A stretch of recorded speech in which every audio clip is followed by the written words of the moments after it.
দেখে মনে হয় সোনা দিয়ে বানানো। এটা কি সত্যি সত্যি সোনা দিয়ে বানিয়েছে? না মা। ও, তাহলে তুমি যখন আমাদের জন্য বাড়ি বানাবে তখন সত্যিকারের সোনা দিয়ে বাড়ি বানিও। এর থেকেও বড় করি। পাগল, সোনার দাম কত জানিস? এত টাকা কোথায় পাবো আমি? চিন্তা করো না, একদিন আমি তোমাদেরকে সুন্দর একটা সোনার বাড়ি বানিয়ে দেব। সেখানে আমরা সবাই মিলে সুখে শান্তিতে থাকবো। কেন, তুই কি আমাদের ছোট কুঁড়ে ঘরটা সুখে নেই?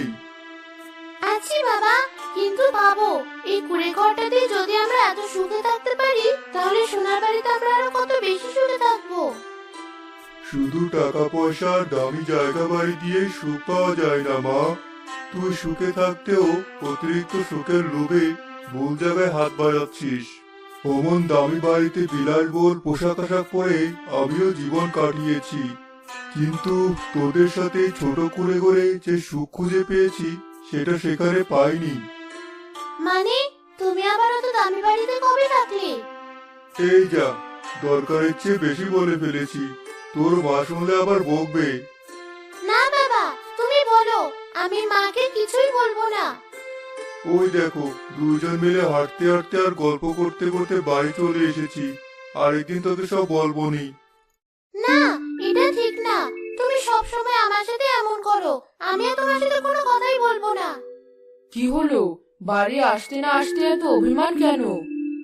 দেখো মা, বাবা বলছিল বাবা নাকি ওই রাজপ্রাসাদের মতো বাড়িতে থাকতো। যখন আমি বাবাকে এটা নিয়ে প্রশ্ন করতে গেলাম তখন তুমি শুনলে বকবে বলে চুপ হয়ে গেল। বিশ্বাস করো তরুর মা, আমি ইচ্ছে করে তরুকে কিছু বলিনি। ভুলে মুখ ফসকে বেরিয়ে পড়েছে। তুমি রাগ করো না।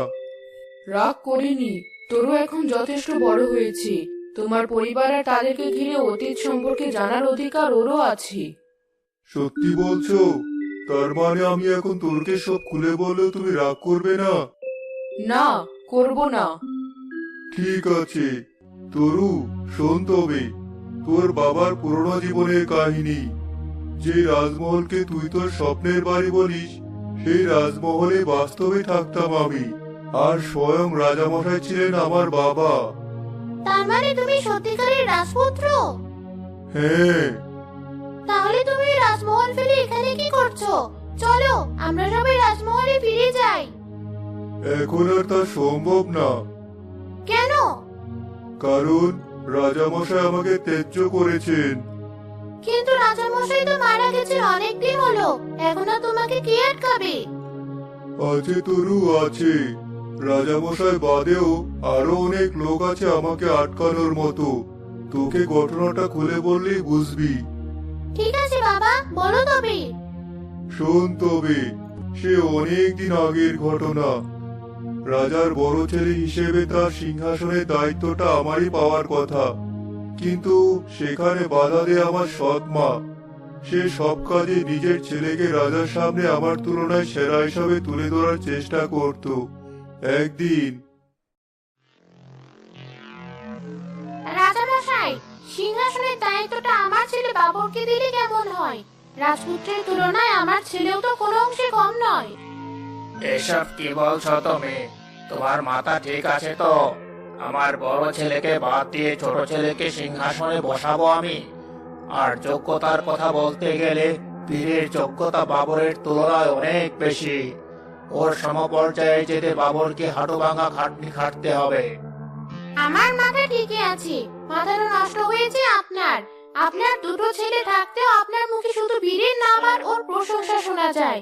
আমার ছেলে যতই চেষ্টা করুক না কেন নিজেকে যোগ্য প্রমাণ করার, তার দিকে ফিরেও তাকান না আপনি। আহা রানী সাহেবা, রাগ করছো কেন? রাজা হওয়া তো কোনো সহজ বিষয় নয়। অনেক চাপ আর দায়িত্ব থাকে মাথায়। এত দায়িত্ব নিতে পারবে না বাবর।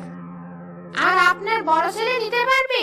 সেই ছোটবেলা থেকে তো প্রতিদিন রাতে নিজের ঘরে একা একা পাগলের মতো কথা বলে। নিজে যে একজন রাজকুমার সেটাও ভুলে যায় মাঝে মধ্যে। চাকর বাকর মন্ত্রী সবাইকে সমান চোখে দেখে, আবার ওদের দেওয়া খাবারও খায়। জানোই তো, রাজপুত্র অনেক ছোটবেলায় তার মাকে হারিয়েছে, তাই তার মাঝে কিছু বাচ্চামো স্বভাব রয়েই গেছে। আমার বিশ্বাস, একবার সিংহাসনে বসলে ও ঠিক হয়ে যাবে। তোমার ওই অন্ধবিশ্বাসের মাসুল একদিন তোমায় দিতে হবে, দেখে নিও। বাবা, তুমি কি আসলেই রাতের বেলা একা একা কথা বলতে, নাকি ওটা মিথ্যে ছিল? মিথ্যা না, আবার সত্যিও না। আমি আসলে একা একা না, সোনালী পরীর সাথে গল্প করতাম। সত্যি? সে এখন কোথায়? নিশ্চিতভাবে বলতে পারলাম না, তবে থাকলেও সে রাজপ্রাসাদের আশেপাশেই রয়েছে। আমি ওকে আমার সাথে আসার জন্য বলেছিলাম, কিন্তু সে বলেছে সে চাইলেও আমার সাথে যেতে পারবে না। সোনালী পরী ছোটবেলা থেকে নিজের সন্তানের মতো যত্ন নিয়েছে আমার। আচ্ছা বাবা, তারপর কি হলো? তার পরের কাহিনী আমি তোকে বলছি। আমি তখন রাজপ্রাসাদে নতুন, বাড়িতে মা অসুস্থ, তাই কাজ খোঁজার উদ্দেশ্যে গিয়েছি। তোর বাবা আমার কথা শুনে আর বেশি কিছু জিজ্ঞেস না করে সরাসরি কাজে নিয়োগ দেয়। তারপর? ধীরে ধীরে আমরা একে অপরকে ভালোবেসে ফেলি, কিন্তু রাজামশাই এই খবর পাওয়ার পর ক্রোধে ফেটে পড়েন।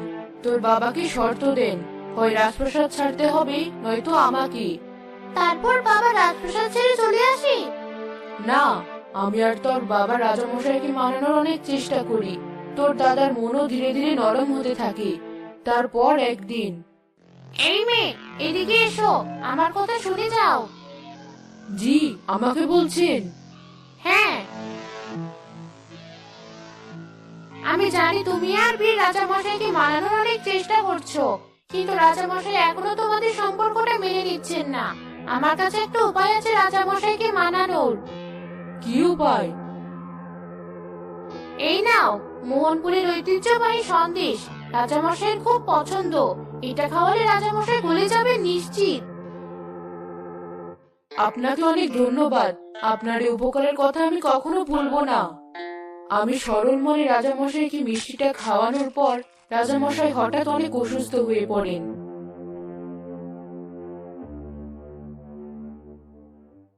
কবিরাজ মশাই বলেন মিষ্টিতে বিষ মেশানো ছিল। এই মেয়ের মাথা এখনই গলা থেকে আলাদা করে দাও। আমার ছেলেকে তো বশ করেছে, এখন আমাকে বশ করতে পারছে না বলে সরাসরি হত্যার পরিকল্পনা করেছে। এ রাজ্যে রানী হওয়ার এত লোভ এই মেয়ের। বিশ্বাস করুন রাজামশাই, আমি আপনার মিষ্টিতে বিষ মেশাইনি। এমনকি এই মিষ্টি আমি নিজেও এখানে আনিনি। রানীমাই আমাকে এই মিষ্টিটা দিয়েছিলেন। দেখুন রাজামশাই, আপনাদের পিছে পড়েও ক্ষান্ত হয়নি, এখন নিজে বাঁচার জন্য আমার নামে মিথ্যে অপবাদ দিচ্ছে। বীর, তুই দাঁড়িয়ে দাঁড়িয়ে দেখছিস কি? এই মেয়ে তোর বাবাকে হত্যা করার চেষ্টা করেছে। তুই এখনই ওকে শুলেতে চড়ানোর ব্যবস্থা কর। বিশ্বাস করো, আমি বাবাকে মারার চেষ্টা করিনি। আমি জানি তুমি এই কাজ করতে পারো না, আর এই দামি মিষ্টি সাধারণ কারো পক্ষে কেনাও সম্ভব না। যে এই মিষ্টি কিনেছে সেই রাজমহলের লোকদের মধ্যে থেকেই কেউ হবে। তার মানে তুমিও আমাকেই দোষ দিতে চাইছো? দেখুন রাজামশাই, আমি আপনাকে আগেই বলেছিলাম এই ছেলে আপনার বিশ্বাস ভাঙবে। 2 দিনের এক মেয়ের জন্য নিজের মা বাবার সাথে এমন ব্যবহার। তুমি তাহলে ওই মেয়েকে শাস্তি দিবে না? না, নিরপরাধ একজনকে আমি শাস্তি কেন দেব? ঠিক আছে, আজ থেকে আমি তোমাকে ত্যায্য পুত্র হিসাবে ঘোষণা করলাম। এই মেয়েকে নিয়ে এখন এই রাজমহল থেকে বেরিয়ে যাও। তুমি বলেও আর কখনো এই রাজ্যের ত্রিসীমানায় ঘেঁষবে না। জি, আপনি যা চান তাই হবে। রূপা, চলো আমার সাথে। এই ছিল আমাদের কাহিনী। তোমাদের সাথে যা হয়েছে খুব খারাপ হয়েছে। আমি বাবাকে তার অধিকার ফেরত দিয়েই ছাড়বো। এত সহজ না।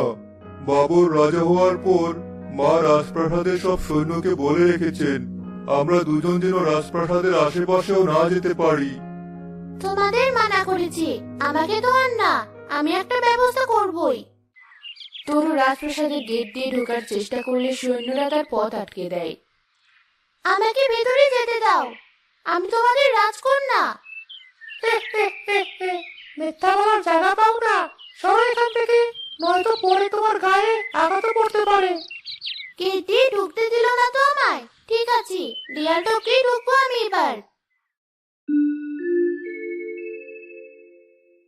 এই মেয়ে, কি করছো? পড়ে গিয়ে ব্যথা পাবে তো। আপনিও বুঝি রাজমহলের পাহারাদার? না, অতিথি বলতে পারো। এখানে তেমন উদ্ভট কিছু হয় না, তাই তোমাকে দেখে কথা বলার ইচ্ছে জাগলো আমার। ও শুনুন, তাহলে আমাকে আমার কাজ করতে দিন। আগে বলো, ভেতরে গিয়ে কি করবে তুমি? আমি রাজপুত্র বীরের মেয়ে, এই রাজ্যের রাজকন্যা, তাই ভেতরে যাচ্ছি নিজের অধিকার চাইতে। তুমি বীরের মেয়ে? হ্যাঁ তাই তো, বীরের মতোই চোখ তোমার, সাথে ওর মতো সাহসও আছে। বীর কি কখনো আমার কথা বলেছে তোমাকে? আপনি কি? ও দাঁড়াও একটু। সোনালি পরি? হ্যাঁ, বাবা বলেছে আমাকে আপনার কথা। আমি তো সোনা দিয়ে বাড়ি বানাতে চেয়েছিলাম, যা কিনা রাজমহলের চেয়েও সুন্দর হবে। এখন দেখছি আমার সামনে সোনার পরি দাঁড়িয়ে আছে। হ্যাঁ, ওদেরকে এভাবে বললে কাজ হবে না, অনেক লোভী ওরা। তোমার কথা শুনে ওদেরকে সাহায্য করার একটা বুদ্ধি পেয়েছি। কি বুদ্ধি? তোমার কথা মতো সোনার বাড়ি বানাবো, আর সেটা হবে সোনার মাটি দিয়ে তৈরি। কিন্তু সোনার মাটি কোথায় পাবো আমরা? এদিকে এসো বলছি। সোনালী পরীর বুদ্ধি মতো সোনার মাটি দিয়ে বাড়ি তৈরি করে তরুর পরিবার। কিছুদিনের মধ্যে রাজ্যে সেই বাড়ির খবর ছড়িয়ে যায়।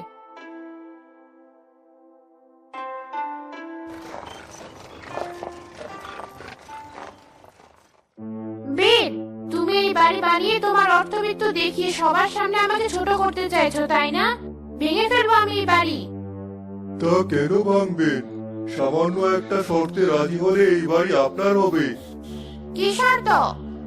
10 দিন আমাকে রাজমহলে থাকতে দিতে হবে, আর সেই 10 দিন বাবর সহ আপনাকে এখানে থাকতে হবে, তাহলে এই বাড়ি আপনার।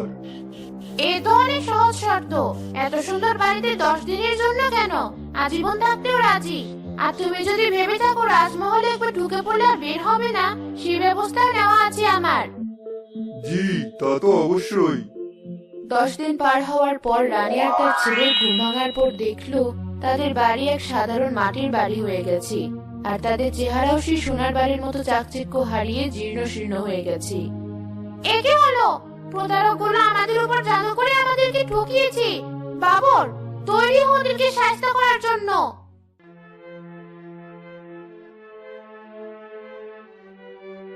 আপনারা কারা? ভেতরে কেন যাচ্ছেন? এই রাজ্যের রাজার মা আমি। তোমার এত বড় সাহস আমাকে আটকাও?